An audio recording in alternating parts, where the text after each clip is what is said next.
Okay, so simple applications of quadratics. Projectile motion is one. So when you have a fairly large object, something that's not going to be blown around by the wind too much, and it's dropped near the surface of the Earth, near enough the Earth that the object can't reach what we call terminal velocity and isn't impacted much by the wind. Okay. Then the height of the object above the Earth is a quadratic function of the time that it has been falling.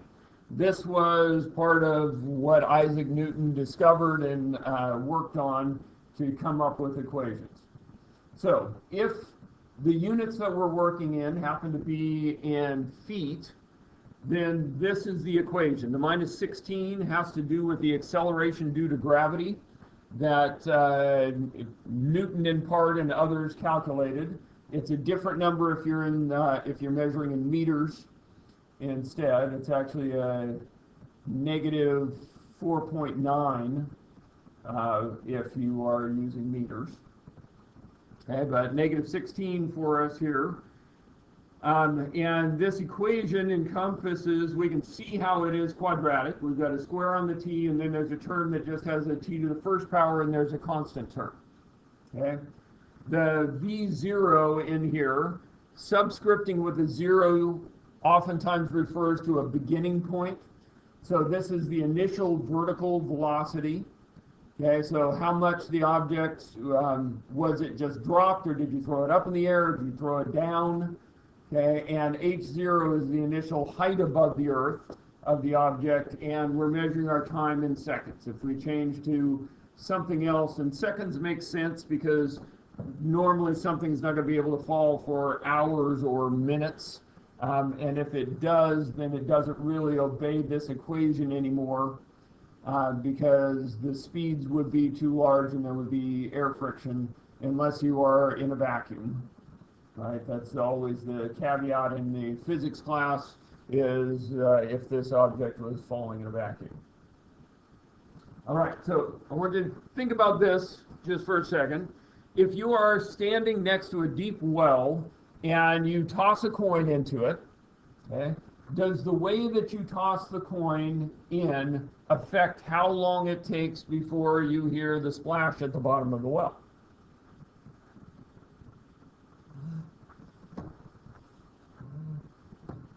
Pull up the chat here. Okay. And so I've got one yes in there. And so the question is how? Okay. What are the ways that throwing the coin into the well in the first place might affect how long it takes the coin to hit the water at the bottom?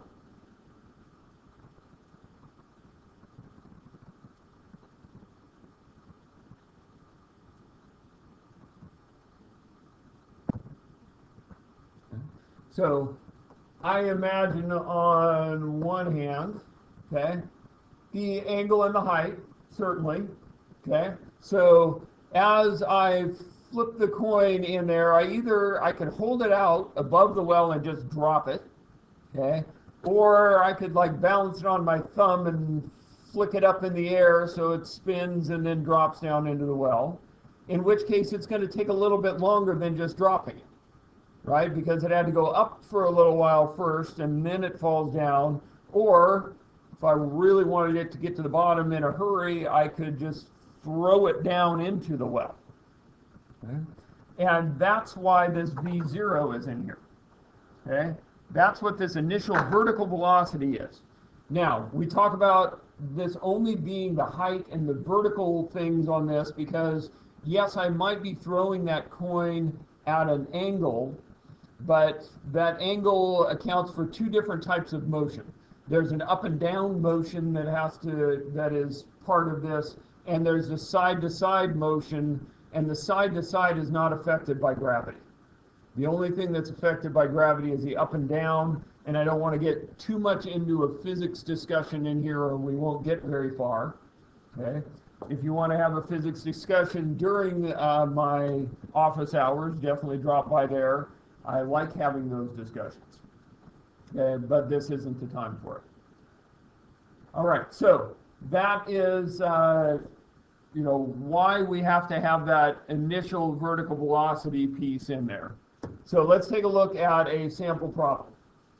Now, if you drop a 12-pound shot put off of a 200-foot cliff, how long will it take to reach the bottom?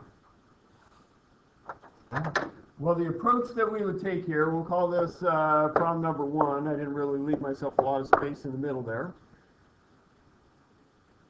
First thing we need to understand, again, we're not going to have a big physics discussion, but it doesn't matter that it's a 12-pound shot put. It could be 16 pounds. It could be anything that's not going to be affected much by the wind in just a 200-foot fall.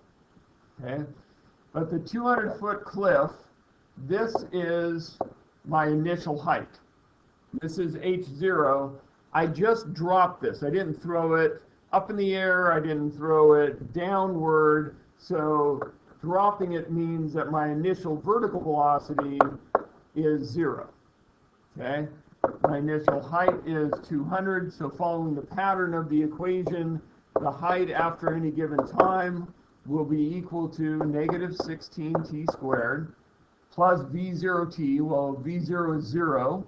I'll go ahead and write that in there. 0 times t plus 200, which can be simplified to negative 16t squared plus 200. Okay? Which I could view either as an equation that is in standard form, or I could view it as an equation that's in vertex form. It's clearly not in its factored form. I want to know how long it will take to reach the bottom. What do I know about the bottom? What I know is the height above the ground when it reaches the bottom will be 0 feet. So this height above the ground, I want to be 0. So it's like I'm looking for an X-intercept. In this case, my variable is a t.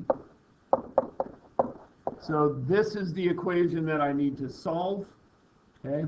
And I could do that in a number of different ways, at least a couple immediate ones. Here, this is very aerodiagrammable. Okay? In fact, let's go ahead and do it that way. If we start with the t, the first thing we're going to do is square it, and then we're going to multiply by negative 16, and then add 200. And I want to know when it's 0, so I'm going to subtract 200, and then divide by negative 16, and then do a plus or minus square root. So 0 minus 200 is negative 200. Negative 200 divided by negative 16, let's see, 50 over 4, 25 over 2, is I believe what that reduces to.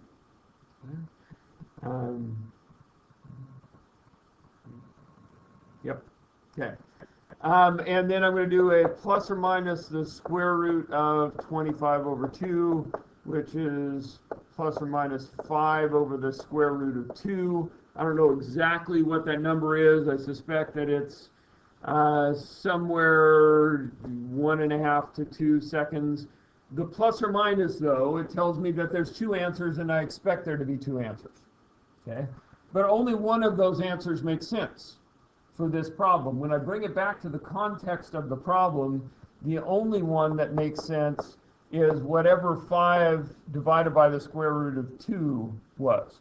This shot put was not on the ground before I dropped it. Okay? So there is a specified domain for this problem, and it starts at 0 seconds. Okay? And it ends at 5 over the square root of 2. Okay? As soon as this comes in contact with the ground, this equation is no longer predicting its height. Okay, so it has a very short window of less than 2 seconds that this equation actually works. It might be that might be a little bit more than 2 seconds now I'm thinking about it. All right. Does the process make sense?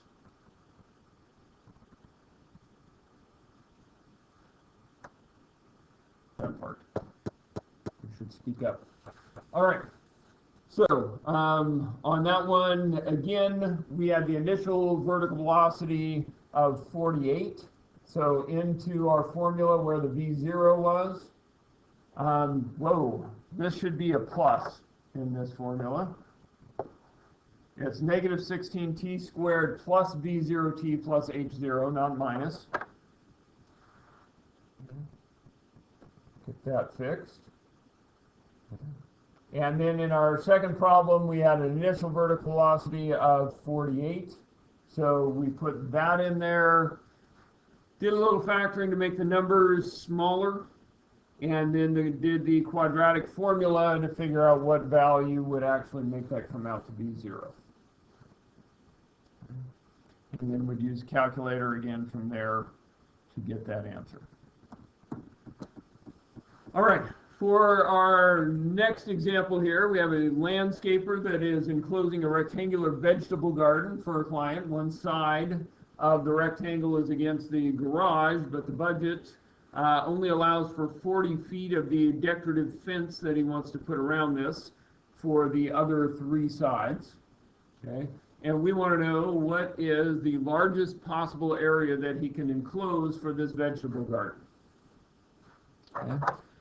Well, it's a rectangle, and it's asking about the largest area. Okay, well, how do we find the area of a rectangle? That's length times width. So we're multiplying 2 things together. That's a good way to end up. If we think about factoring, that's what we're doing when we're factoring as well, is multiplying 2 things together. Our length in this case, we need to pick a variable.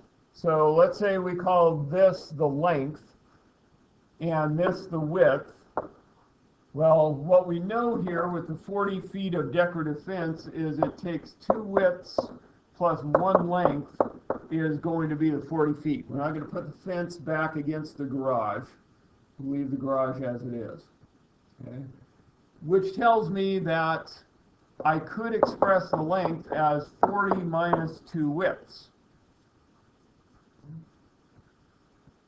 And so here, instead of writing the length, I could write it as 40 minus 2 widths times the width is equal to the area, and this is a quadratic. Right? If I multiply those out, so I'm going to bring this work down here, and I've got a 40w minus 2w squared. That stands for the area. So the area enclosed depends on how wide I make the garden. Okay? As I adjust the width of the garden, the length automatically adjusts along with it, and that's captured in this equation. Well, what do I know about this parabola? Well, the number in front of the squared part is negative, so I know it opens down. Right? And however this thing is situated on the axes, I know that the inputs stand for the width, and the output is the area of the garden. So if I want to enclose the largest possible area, what I'm looking for is the vertex. So I have this, and I'm looking for the vertex. I have it in its factored form. If I had a way of finding from the factored form where the vertex is, which I believe we do, okay, or we do want our technique for finding the factored form from, or finding the vertex from the standard form, okay, which involved completing the square and changing it into the vertex form. Okay. So that's the next video I'm going to drop during asynchronous time, is an alternate thought of how we might be able to find the vertex from this. But let's go ahead and go from our factored form. Our factored form allows us to find the X-intercepts, right, with the zero product property. So either 40 minus 2w is equal to 0, or w is equal to 0. Well, that solved that one easily. Okay. So if I make the width 20, well, what does that mean I'm doing? If I'm making the width 20, then I used all the fence on the width, and there was nothing left for the length, so the length would be 0, and I would have an area of 0. okay, which is what the whole finding the roots means. Okay, if I make the width 0, then I've just got a long line of fence right up against the garage and the area is 0.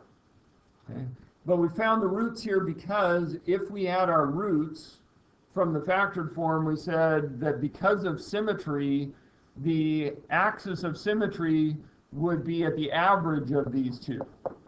So 0 plus 20 divided by 2, or 20 divided by 2 is 10. So the vertex will be located on the axis of symmetry, and that's going to happen when I make a width of 10. So the dimensions are going to be 10 on the ends, and that's going to use up 20 of the fence and leave 20 of the fence for this side. So it should be a 10 by 20 garden will get the largest possible area.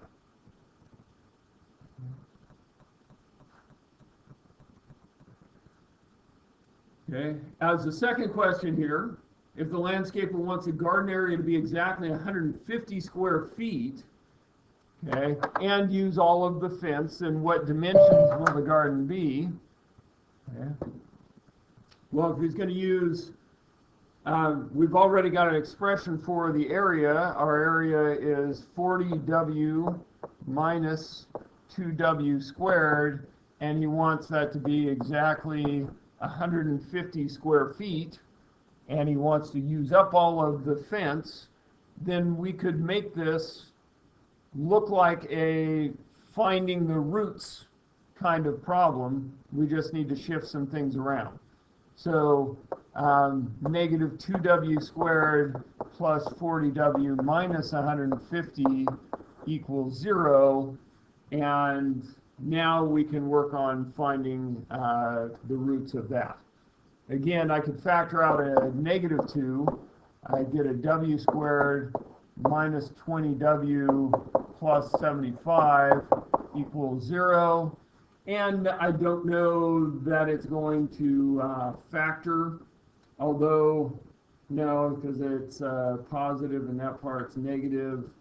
So I don't see a factoring happening here. So I would go to the quadratic formula again with an A of 1, a B of negative 20, and a C of 75. Plug those into the quadratic formula and see what it tells us.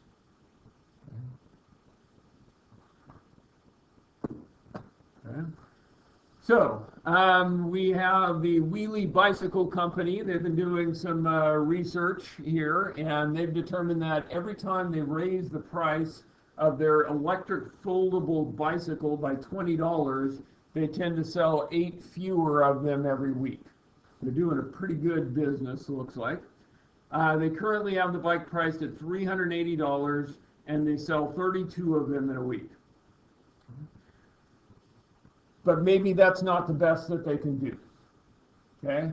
So the question is, what is the price that they should set for the bicycle to make the most possible profit? Well, profit,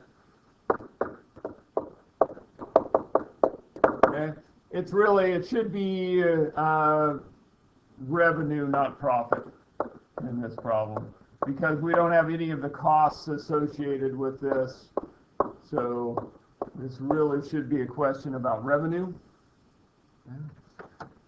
And so our revenue is equal to how much you sell times how much you charge for it. Okay, so sales times price is revenue. In this particular problem, what they're selling, well, we know that right now they're selling 32 of them. Okay. But if they raise the price by $20, they will sell 8 fewer. So let's let X, let's define what our variable is here. X will be the number of $20 price increases.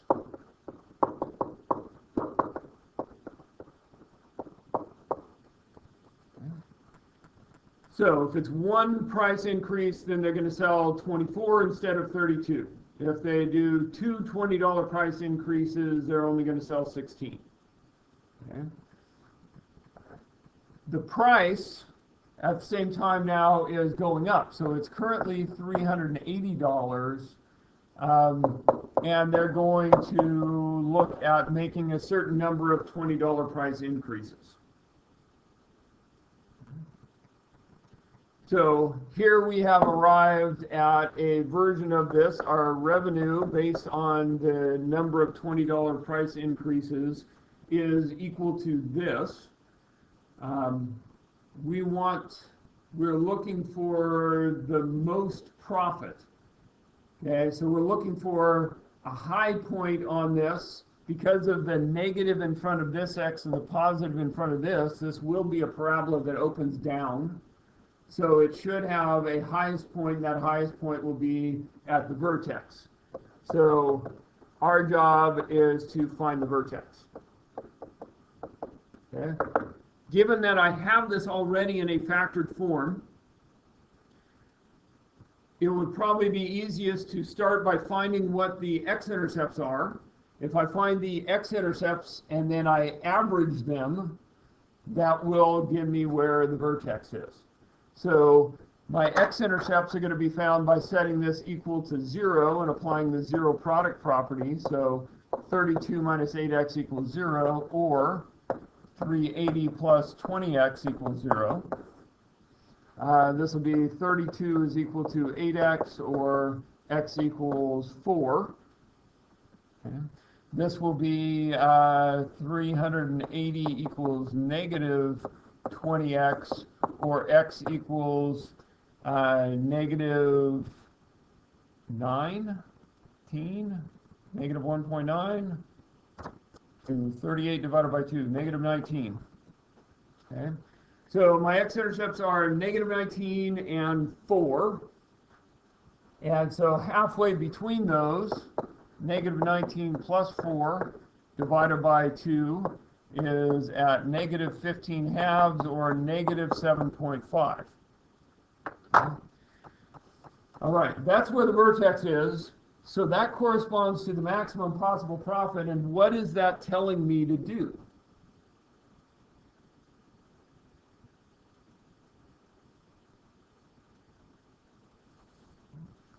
This was an x equals, so this is an x.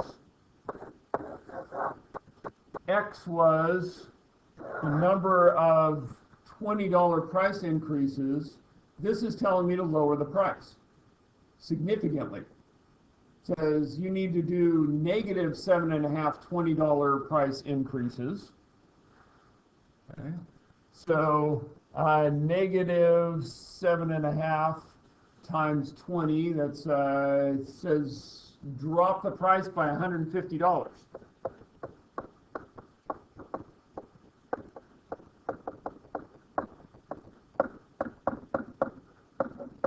Okay, so if I drop the price by $150 from the $380, it's now down to $230.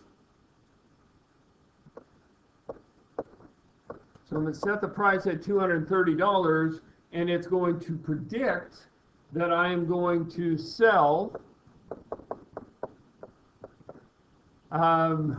negative 8 times negative 7.5, 56, 60, 92 bikes. Okay. And if I wanted to check my revenue there, I am going to grab a calculator for this. 92 times 230 is $21,160.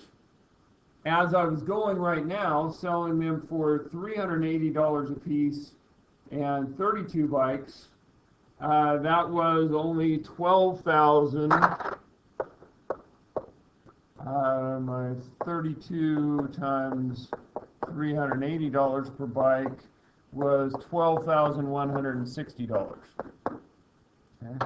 So by dropping the price, I will sell a lot more and bring in a lot more money. Okay. Now, in a real business situation, we would also have to take into consideration that I may not be able to produce that many bikes in a week. Okay, and so I might have to make some other adjustment there, but that's not part of this particular problem. So those are my 3 examples.